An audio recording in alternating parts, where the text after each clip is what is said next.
Before we dive into today's Cowboys Report, we are 33 subs away from 234K here on the channel. Help us out. Get there. And it's free when you subscribe to the Cowboys Report.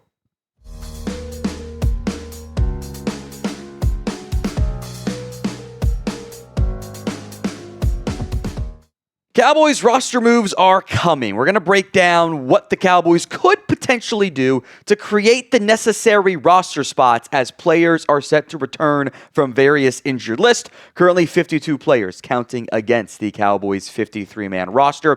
So 2 ways to create these roster spots. Now that we're past the trade deadline, you can't trade anybody. You could cut players. Easy. Or you could put them on injured reserve with an injury, whether real or invented. One player in particular stands out to me on that front. But these are the players who could return as soon as this week. We should be getting back DeMarvion Overshown and Shavon Revel this week. Perrion Winfrey is eligible to return. He has been designated to return from injured reserve. He doesn't have to come back this week in the same way that Overshown and Revel do. He could wait another week, but he could be back this week. So we'll see how this week plays out of injuries and stuff, or if the Cowboys slow play it there. Players who could potentially return later include Jack Sanborn, Trevon Diggs, and Malik Hooker. Now, the Cowboys don't have to bring those guys back. They have not been designated to return yet. Malik Hooker is eligible, but has not been designated yet. So those are some additional names. That's 6. 4 guys who I don't think will return, not even including people like Robert Jones, who are out for the year already, and Miles Sanders, who has been declared out for the year. Phil Mafah, he's eligible. I think this was just an IR stash in the first place. Trevor Keegan already got put on IR as the IR stash to make room for others. Peyton Turner is eligible, but he's been eligible for a while. Same with Josh Butler. Kind of feels like Mafah and Butler in particular are just stashes to have next season. So first up on our list is Ajani Cornelius, the day 3 draft pick with the Dallas Cowboys out of Oregon. And this one strikes me as a potential IR stash. He has been on the injury report for weeks now with knees. Limited sometimes, but still full at other points there. Kind of feels like the Cowboys are setting up the, hey, we put him on IR. Because the Cowboys have 10 offensive linemen on the roster. You're obviously not going to do anything with Tyler Guyton and Smith and Beebe and Booker and the Steele-Thomas right tackle battle brewing. Brock Hoffman, TJ Bass. That leaves Hakeem Adeniji and Ajani Cornelius, with Cornelius being the first one we discuss here because he's played in 1 game this year. It was not he was active for that game because of other injuries. He's the 10th guy on the offensive line. The rest of the crew is healthy. Seems like a name. The Cowboys don't want to cut him as a draft pick, so put him on IR, stash him for the rest of the season. So name a player, if you have one in mind, who you want to cut. Got to start making some decisions here. Let me know in the comments section of today's show. The other offensive lineman also worth mentioning here, Hakeem Adeniji. He has played a little bit more than Ajani Cornelius this year. He does appear to be ahead of AC on the depth chart on the offensive line pecking order. Hasn't played much this year. 6 games played in total, a meager 62 snaps.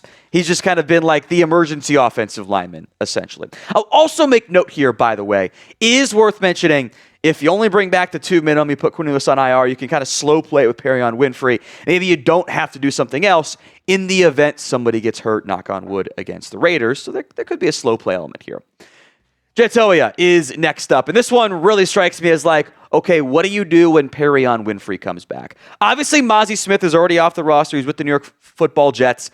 The return of Winfrey does add yet another defensive tackle body, I should say. Quentin Williams, Oso Odighizuwa, Kenny Clark, they're going to be heavily involved up front. Solomon Thomas is there. I don't think this team is going to carry 6 defensive linemen. I don't know that for certain. They very well could, but Toia hasn't played very much this year. 77 snaps this season, 3 tackles. His pressure rate is 3. I think he's 1 for like 33 or something along those lines, 1 for 30. He has not been, it's not his game, but he has been just the guy. He's also a 7th round pick at defensive tackle. Like, you know, maybe if Winfrey comes back next week, maybe they come up with an injury since they're not going to have 6 game day active tackles or D tackles. Something's got to give there. This episode is brought to you by Prize Picks. The hard-hitting football action is even better with Prize Picks. The weather might be changing, but boy, did it ever change today. But the feeling of being right never gets old. So keep the season rolling on Prize Picks by getting $50 instantly in lineups when you play $5. You can get in on the action in football in more than 40-plus states, including California, Texas, and Georgia. Little Monday Night Football action. This is one of the Chat Sports hosts hooked this one up. I take no responsibility. Let's hit so much I claim all victory. Devonta Smith, more than receiving yards. Josh Jacobs, touchdown. Saquon Barkley, less than. It's a high number, 76.5 yards on the ground. You can also do stacks on Prize Pick. Pick the same player up to 3 times in the same lineup. If you haven't already, go download the Prize Pick app today. Use code CLNS to get $50 in lineups after you play your first $5 lineup. That's code CLNS to get $50 in lineups after you play your first $5 lineup. Prize Picks. It's good to be right. Links in the comments and the description of today's show. All right, some deeper down the line options here. Trikweze Bridges, and you're going to get back Shavon Revel. Knock on wood. We'll see how he plays. Hopefully it's valuable.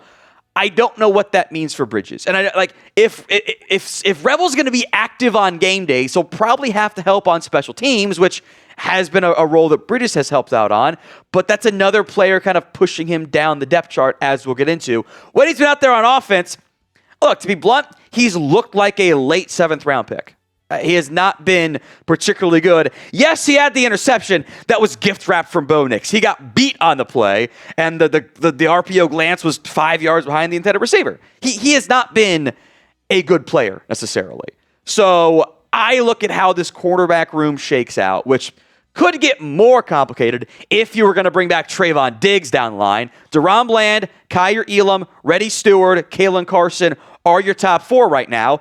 Goodwin helps out on special teams predominantly. Almost don't count him, frankly. Bridges is CB5 right now, but you bring back Revel. Are you just going to have Bridges on there not counting on the game day roster? Like, do you want to go light on offensive line and defensive tackle? That's an option. But I do think Bridges, if Diggs comes back, which is the big question mark here, I have a tough time seeing the Cowboys carrying 7 corners on the game day roster. They could just come up with something for Bridges or just outright cut him. If Diggs comes back, that's a question mark right now. I don't think any of us truly know what the plan, what the outlook looks like there. I know Jerry Jones says he wants Diggs back, but who knows if it happens.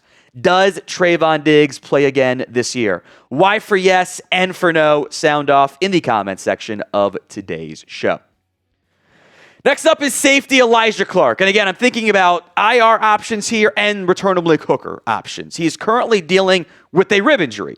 So if Dallas wanted to, they could put him on IR depending on how that timeline goes. I don't think it's going to be that severe of an injury. He's had a start for the Cowboys because of all the other injuries. 8 tackles this year in 4 games played. Hasn't done a whole lot of other crazy high-level impact stuff. This is a guy the Cowboys liked coming out of Syracuse, one of their key focal points in terms of game day additions or undrafted free agents. He's been called a few times as well to the game day active roster. But Donovan Wilson, in theory, will be back this week. If Malik Hooker comes back, I don't know if they're going to carry 5 safeties. So again, barring injuries elsewhere, they got to figure that stuff out. There's also been no sign of an impending Malik Hooker return yet. Cow has kind of hinted at it, but he's missed enough time beyond the initial 4 games that it's fair to wonder if when. So, does Malik Hooker return this year? 1 for yes, 0 for no, since there's a real chance he gets cut if the answer is no after the year ends. So get your votes in for me in the comments section. 1 for yes, 0 for no. Finally, the other Clark. See how I went Clark part 1, Clark part 2? Get it? Damone Clark, the linebacker, once again has fallen out of favor with the Dallas Cowboys coaching staff, which is in a way is kind of like 3 straight that has happened because Mike Zimmer gave him a bunch of playing time and then went, okay, this is not the good guy. The Cowboys had to give him a bunch of playing time in 2023. They didn't really want to under Dan Quinn by the end of it there. This year, he was starting for Matt Eberflus, and I feel like it's the same thing we've come across each time of like, wow, he's a great athlete. I can get the instincts going. And they get like 3 or 4 games in and go, no, we can't. Never mind. This is not working right now. Cowboys have overhauled their linebacker room. They going to get DeMarvion Overshown back in theory this week. Logan Wilson is now on the 53-man roster. Kenneth Murray, Maurice Leafau, Shamar James, all playing over Clark. He could be inactive. They've paid him like $3 million here, which kind of stinks. But if Jack Sanborn comes back from IR, they're not going to carry 7 linebackers. So unless someone gets hurt, Damone Clark feels like the odd man out.